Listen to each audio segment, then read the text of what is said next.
Perkenalkan, namaku Fajri. Aku akan menceritakan sebuah kisah yang pernah menggemparkan warga satu kampung tempatku tinggal. Dan kejadian ini sudahlah sangat lama, terjadi di sekitar tahun 2000 lalu. Ya, kala itu, tepat di waktu pagi hari, warga kampungku digegerkan atas penemuan jasad seorang perempuan yang ditemukan dengan keadaan telah membusuk di semak-semak belukar sekitaran sungai perbatasan desa.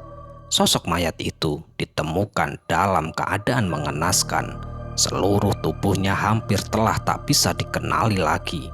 Kulit membusuk, bahkan sebagian organ tubuhnya telah hilang. Yang tersisa dari jasad itu hanyalah sobekan kain berwarna merah muda yang masih menempel di sebagian tubuh. Banyak yang berspekulasi bahwa mayat itu adalah korban pembunuhan dan salah satu organnya sengaja dibuang oleh pelaku untuk menghilangkan jejak. Dan ada juga yang berspekulasi bahwa wanita itu meninggal karena bunuh diri, sehingga organ tubuhnya dimakan binatang buas seperti anjing. Para warga yang mendengarkan kabar itu pun langsung berbondong-bondong untuk menyaksikan kejadian itu, termasuk aku yang kala itu akan berangkat ke sekolah langsung mengekor mengikuti para warga. Salah satu warga langsung melaporkan kejadian itu kepada pihak yang berwajib, dan Pak RT kala itu yang sudah berada di lokasi pun melarang semua warga untuk mendekat ke TKP. Sesampainya di lokasi, aroma bau busuk pun terasa sangat menyengat yang membuatku dan para warga sangat penasaran, sehingga kami pun menengok-nengok dengan penuh rasa penasaran sembari tangan menutupi hidung. Hingga akhirnya tak lama kemudian pihak kepolisian pun datang dengan membawa petugas medis beserta mobil ambulan. Suara sirine ambulan menambah suasana desa semakin mencekam. Pagi yang awalnya terasa indah tiba-tiba saja berubah menjadi gemuruh dan penuh kepanikan ketika pihak kepolisian memasukkan jenazah itu ke kantong mayat lalu dimasukkan ke dalam mobil ambulan. Setelah kepergian pihak kepolisian membawa jenazah itu, para warga kembali ramai membicarakan penyebab kematian wanita itu. Ada yang mengatakan pembunuhan, bunuh diri, dan ada pula yang mengatakan bahwa wanita itu meninggal akibat dimangsa hewan buas. Ya, entah yang mana yang benar. Aku pun kala itu tidak mengetahui. Kala itu pihak kepolisian hanya mengatakan jika wanita itu berusia sekitar 16-20 tahun. Dan kemungkinan besar wanita itu meninggal akibat tindak pidana pembunuhan. Ya, setelah diperiksa di rumah sakit, wanita itu memiliki tanda-tanda kekerasan sebelum meninggal. Yang lebih mengejutkan lagi, wanita itu tengah hamil muda. Bahkan sebelum menghembuskan nafas yang terakhir, wanita itu sempat berhubungan badan karena di bagian alat vital ditemukan bercak cairan sperma. 3 hari sebelum penemuan mayat, kantor polisi terdekat mendapatkan laporan dari salah satu keluarga yang tinggal di desa tetangga dari tempat kejadian. Bu Arum, ya Bu Arum namanya. Kala itu ia melaporkan bahwa anak gadisnya yang bernama Gendis telah hilang beberapa hari yang lalu. Gendis merupakan seorang gadis cantik yang masih duduk di bangku sekolah SMA kelas 3. Kala itu, sepulang waktu sekolah, Gendis mengabarkan kepada sang ibu bahwa ia akan kerja kelompok ke rumah teman. Namun, sekira pukul 8 malam, Gendis tak kunjung kembali. Bu Arum di sini mulai panik dengan keadaan Gendis yang tak kunjung kembali. Kala itu, HP Gendis pun tak aktif. Berulang kali Bu Arum menelpon, bahkan Bu Arum sampai menelpon beberapa teman Gendis, namun tak ada yang tahu satupun.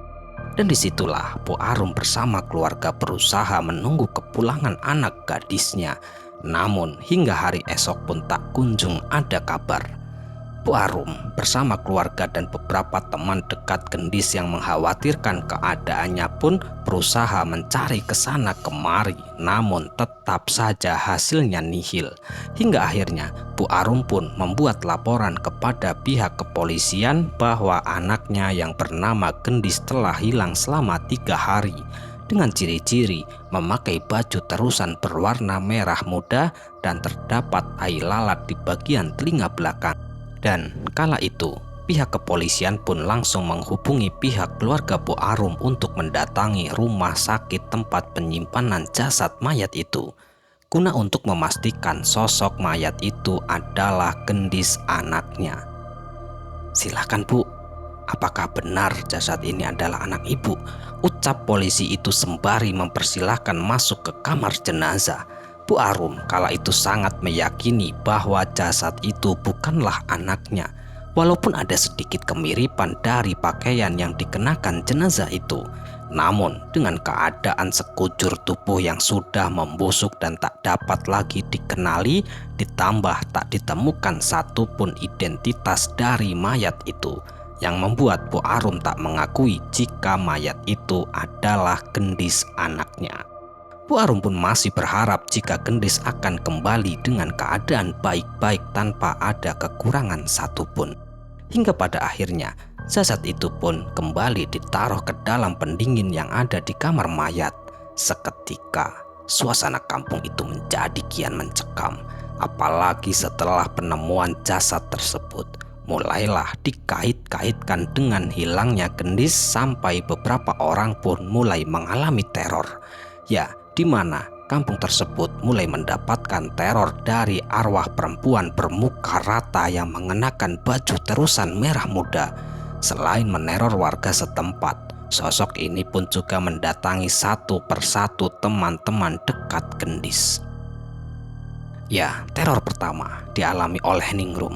Ningrum merupakan teman sebangkunya Gendis di waktu sekolah. Kala itu, rumor hilangnya Gendis menjadi topik hangat pembicaraan di sekolahnya. Ya, sebagai teman sebangku, tentunya di sini Ningrum berdoa agar Gendis selalu kondisi yang baik-baik saja. Namun di malam harinya, di saat Ningrum hendak tidur, kala itu samar-samar ia mendengar suara perempuan sedang menangis. Ya, suaranya seperti tepat di belakangnya. Waktu ia hendak membalikkan tubuh untuk melihat arah sumber suara itu, dia pun di sini mengurungkan niatnya karena ada seperti seseorang yang sedang berbaring di belakangnya. Seseorang itu tidur membelakanginya. Dia tidak tahu wujudnya seperti apa, karena yang ia tahu pakaian yang dikenakan sosok itu baju terusan merah muda, serta diiringi dengan bau amis atau bau anyir darah yang mulai tercium oleh Ningrum. Sebenarnya saat itu Ningrum ingin sekali muntah, tapi ia coba menahannya karena ia tidak mau menimbulkan suara. Sayangnya sosok itu tahu jika Ningrum belum tertidur. "Ningrum, kamu belum tidur? Kamu keganggu ya sama aku?" Ningrum yang mendengarkan perkataan itu, tubuhnya pun langsung membeku. Takut, ya pasti takut, tapi yang jelas dia lebih ke arah penasaran. Masalahnya suara itu seperti tidak asing di telinganya, karena suara itu mirip sekali dengan suara Gendis. Tidak lama kemudian terdengarlah suara dipan kasur Ningrum seperti berdenyit.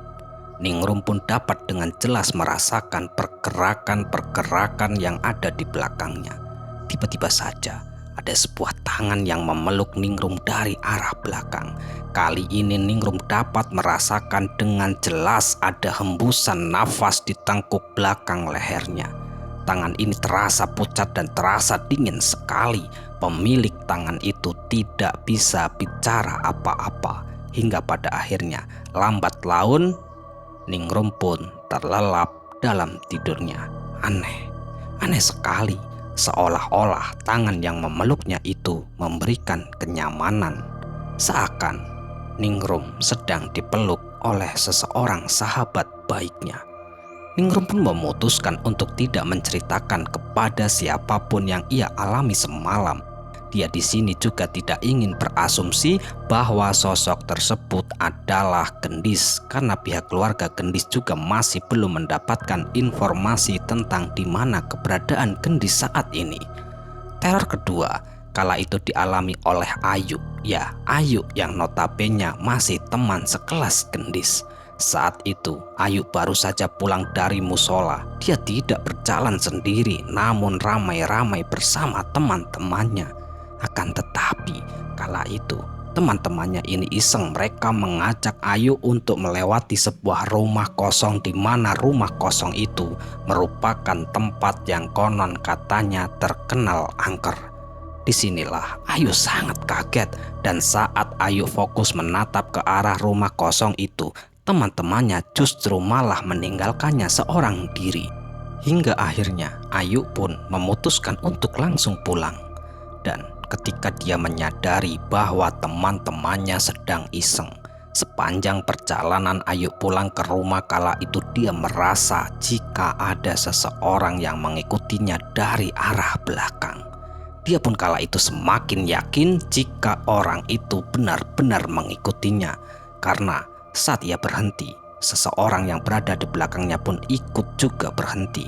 Dan ketika dia mulai berjalan lagi dan lagi, orang itu pun juga ikut berjalan.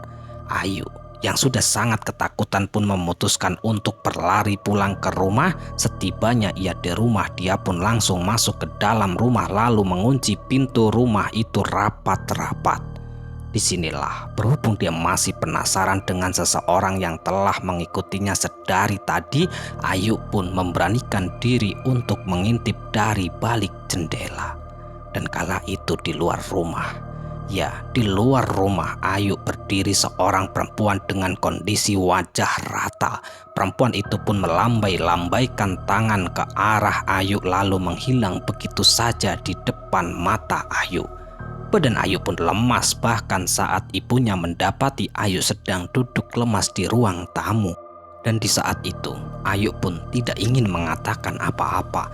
Ayu tidak tahu kenapa postur dan gaya arwah perempuan itu mengingatkannya dengan sosok Gendis. Tentu karena Gendis selalu melambai-lambaikan tangan ketika mereka berpisah saat pulang sekolah. Disinilah Ayu berharap jika sosok itu bukanlah Gendis, dan kejadian teror yang dialami teman terakhir Gendis adalah Cindy. Ya, Cindy merupakan adikku. Dia juga merupakan teman sekelasnya Gendis. Rumah Cindy, Ayu, dan Amel itu masih satu kampung yang sama. Selain teman sekolah, mereka juga teman semasa kecil. Jadi mereka sudah saling hafal dengan tingkah laku dan kebiasaan mereka masing-masing.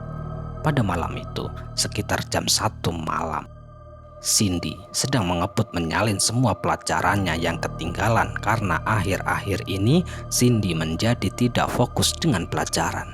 Soalnya kala itu dia membantu ibu dan kakak Gendis untuk mencari keberadaan Gendis. Meskipun ujung-ujungnya mereka semua tetap mengalami jalan buntu. Dan pada saat itu, ketika Cindy sedang sibuk menyalin tugas, tiba-tiba saja ada seseorang yang mengagetkan dia dari balik jendela kamarnya. Ya, Cindy kala itu sangat tahu itulah siapa. Apalagi suaranya sangat khas, suara itu sangat ia kenali. "Sudah Landis, jangan ngagetin mulu. Udah biasa kamu kayak gini sama aku. Kamu ngapain sih di sini? Pulang sana.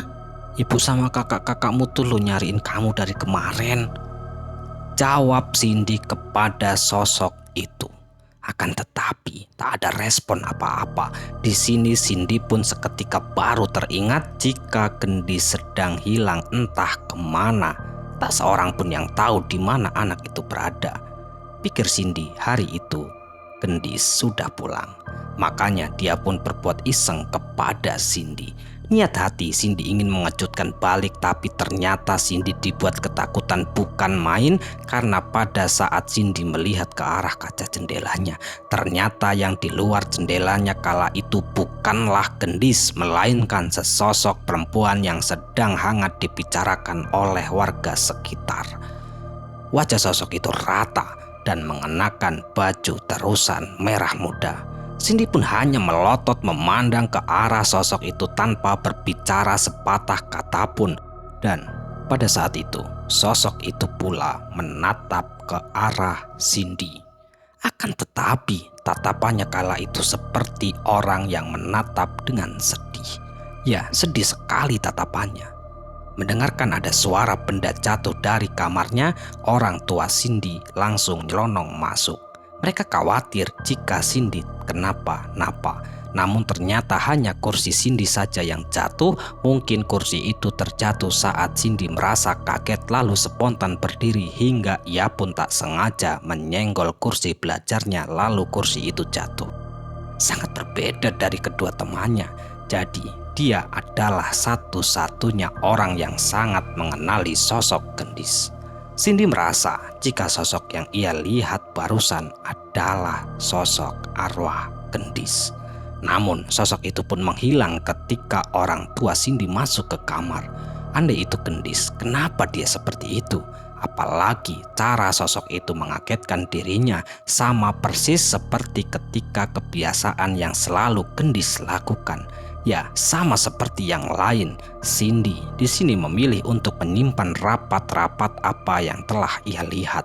Sampai ketika sahabat ini mendapatkan info jika jasad yang ditemukan di semak-semak dekat sungai itu memang benar-benar adalah jasad gendis. Ya, semua berawal dari kesaksian bundanya gendis sendiri yang mana beliau mengaku jika wujud anaknya itu datang untuk menceritakan semua yang ia alami. Malam itu, ibu gendis terbangun sekitar jam 1 pagi untuk melaksanakan sholat tahajud. Selama gendis hilang, Bu Arum memang tak ada henti-hentinya selalu mendoakan gendis agar segera kembali dengan keadaan sehat.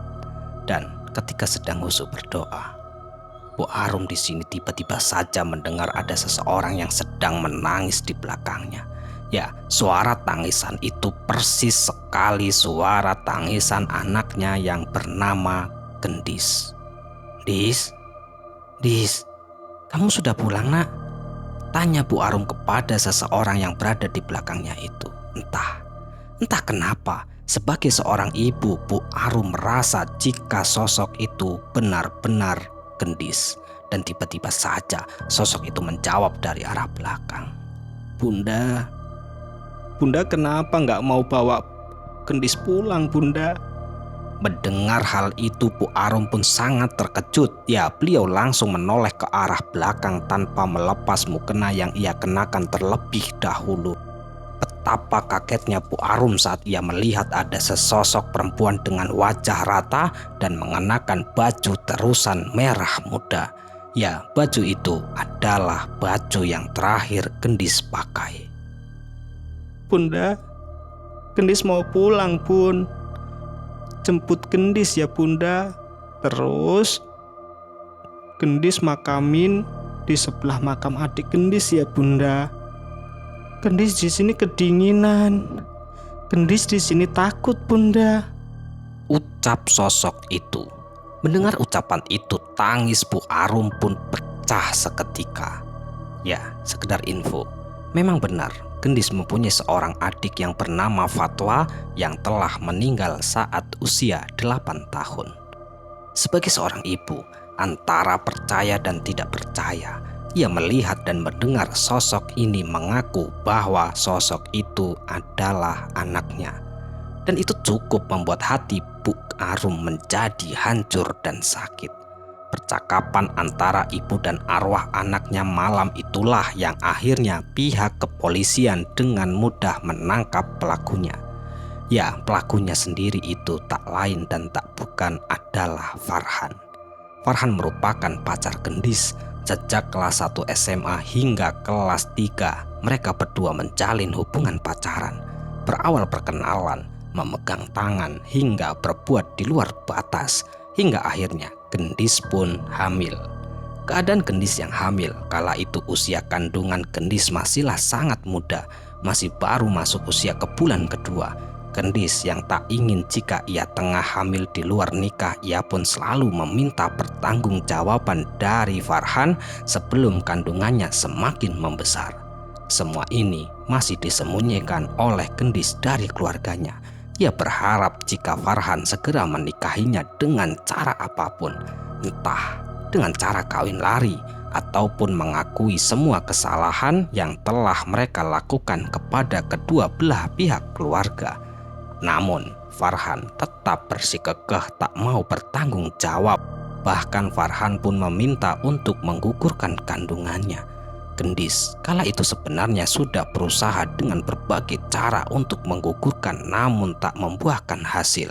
Seakan-akan anak yang tengah ia kandung akan memperlihatkan semuanya. Farhan yang sudah terlanjur bingung dan harus berbuat apa, hingga akhirnya terbesitlah sebuah rencana untuk menghabisi Gendis.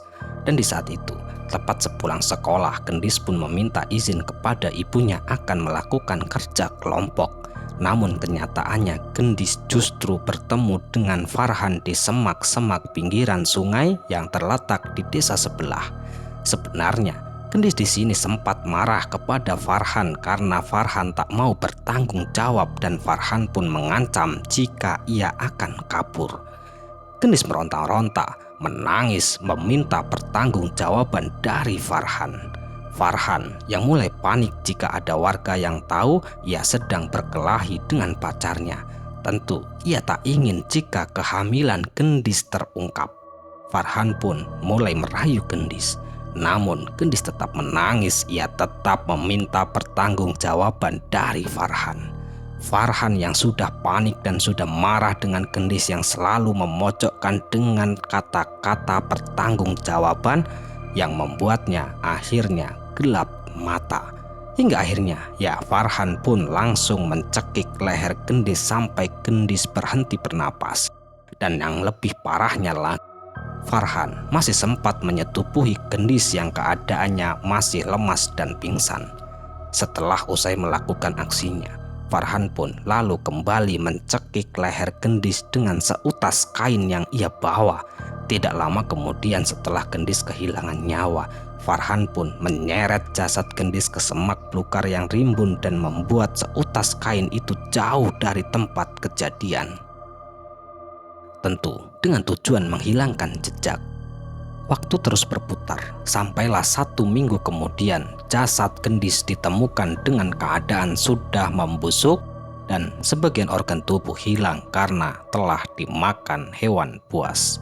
Dengan keadaan jasad Gendis yang sudah membusuk dan sebagian dimakan hewan buas pun yang membuat sulit untuk dikenali. Kala itu, Farhan yang masih berada di sekolah pun langsung dijemput paksa oleh pihak kepolisian. Dan di saat itu, Farhan pun langsung diinterogasi dan akhirnya ia mengakui semua perbuatannya dan menceritakan kronologi awal kejadian. Akibat perbuatannya, kini ia harus bertanggung jawab menjalani hukuman sesuai dengan tuntutan dan undang-undang yang berlaku. Sedangkan jasad Gendis diambil oleh pihak keluarga lalu dimakamkan di samping makam sang adik sesuai dengan permintaannya kala itu.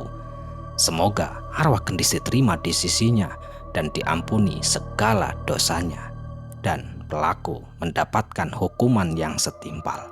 Dan untuk keluarga yang ditinggalkan oleh Gendis pun diberi kesabaran dan mengikhlaskan agar Gendis tenang di alamnya. Selesai. Sekian cerita kali ini ya. Semoga cerita ini bisa menghibur dan cerita ini bisa bermanfaat yang kami harapkan. Karena di dalam cerita kali ini mungkin mengandung sedikit hikmah dan pelajaran yang bisa kita ambil. Dan semoga kita bisa ambil, kita bisa terapkan, dan kita terjauh dari segala hal mara bahaya seperti halnya di dalam cerita kali ini. Kami ucapkan terima kasih banyak kepada teman-teman semua yang telah mendukung kami. Semoga amal kebaikan teman-teman dibalas oleh Allah Subhanahu wa Ta'ala berupa hal-hal yang lebih baik dan lebih bermanfaat dalam kehidupan kita semua. Dan Untuk teman-teman dimanapun berada yang mungkin sedang sakit, semoga diberi kesembuhan. Yang sedang mengalami kesulitan, semoga diberi kelancaran dalam segala hal. Dan semoga kita dijauhkan dari segala mara bahaya tentunya. Amin, amin ya rabbal alamin. Kami ucapkan mohon maaf yang sebesar-besarnya jika ada kata-kata yang salah yang kami sampaikan di dalam cerita. Baik, sampai jumpa di cerita-cerita selanjutnya. Akhirul qouli wassalamualaikum warahmatullahi wabarakatuh.